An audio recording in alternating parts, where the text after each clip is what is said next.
మంత్రాలకు చింతకాయలు రాల్తాయా? చేతబడులతో పనులు చక్కబెట్టుకోవచ్చా?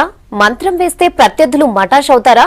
పాలిటిక్స్ లో పట్టు సాధించాలన్నా, గెలిచి తీరాలన్నా మంత్రాలు తంత్రాలు తప్పవంటారా అంటే ముమ్మాటికి తప్పదంటున్నారు కొందరు పొలిటీషియన్లు. 21st సెంచరీలోనూ ఇలాంటివి ఉన్నాయా అంటే నమ్మి తీరాల్సిందే అంటున్నారు. పాలిటిక్స్ లో ప్రభ మసకబారిందంటే కారణం మంత్రాలే.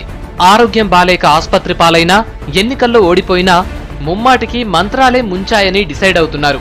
ఇట్లా నమ్ముతున్నది సాదాసీదా పర్సన్స్ కాదు, ముఖ్యమంత్రుల నుండి ప్రధానుల వరకు కొందరు నమ్ముతున్నారు.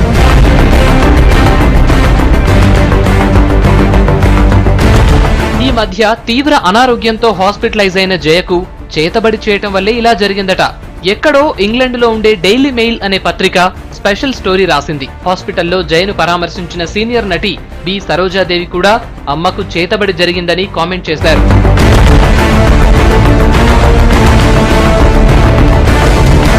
కొన్నాళ్ల కిందట బీజేపీ ఫైర్ బ్రాండ్ ఉమాభారతి కూడా ప్రత్యర్థులు తనపై మంత్రాలు ప్రయోగించారని చెప్పారు. దానికి కొన్ని ఎగ్జాంపుల్స్ కూడా చెప్పారు. పాలిటిక్స్ లో తన ప్రభను తగ్గించేందుకు ప్రత్యర్థుల మంత్రాల ట్రిక్స్ ప్లే చేశారని గట్టిగా వాదించారు.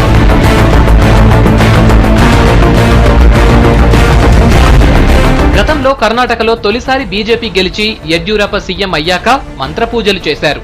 తనను పదవి నుంచి దించేందుకు, తనను నాశనం చేసేందుకు మాజీ ప్రధాని దేవేగౌడ, కాంగ్రెస్ నేత సిద్ధరామయ్య మంత్రాలు చేశారని ఓపెన్ గా చెప్పారు.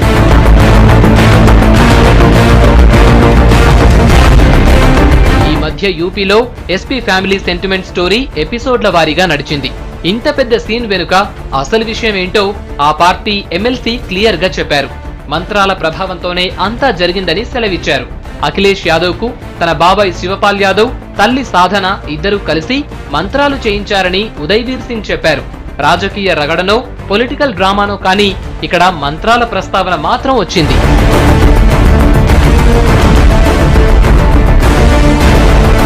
మొన్నటి జనరల్ ఎలక్షన్ల ముందు బీహార్ సీఎం నితీష్ కుమార్ తాంత్రికుణ్ణి కలిసి గెలుపును కట్టుదిట్టం చేసుకున్నారట. మంత్రోపదేశానుసారం నడుచుకున్నారట. ఈ విషయాన్ని బీజేపీ నాయకుడు గిరిరాజ్ కుమార్ వీడియోతో సహా మీడియాకు చూపించారు. అప్పట్లో ఇదే హాట్ న్యూస్. మంత్రాలు తంత్రాలపై పెద్ద చర్చే జరిగింది. తరచుగా మంత్ర తంత్రాంగం నితీష్ చేస్తూ ఉంటారని సెలవిచ్చారు గిరిరాజ్.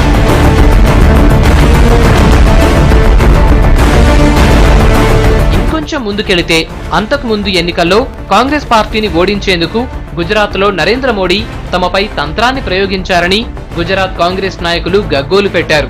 పార్లమెంటు స్థానాలు రాకుండా చేయాలని అనుకున్నారట. కానీ అక్కడి ఓటర్లు ఎంపీ స్థానాలు తమ పార్టీకే కట్టబెట్టారు. కాబట్టి అక్కడ మంత్రాలకు చింతకాయలు రాలేదని చెప్పుకున్నారు.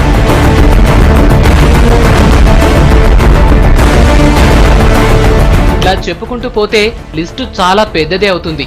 కళ్ల ముందు వాస్తవాన్ని ఒప్పుకోకుండా కనిపించని మంత్రాన్ని నమ్ముకుంటే బెటర్ అనుకున్నట్లుంది.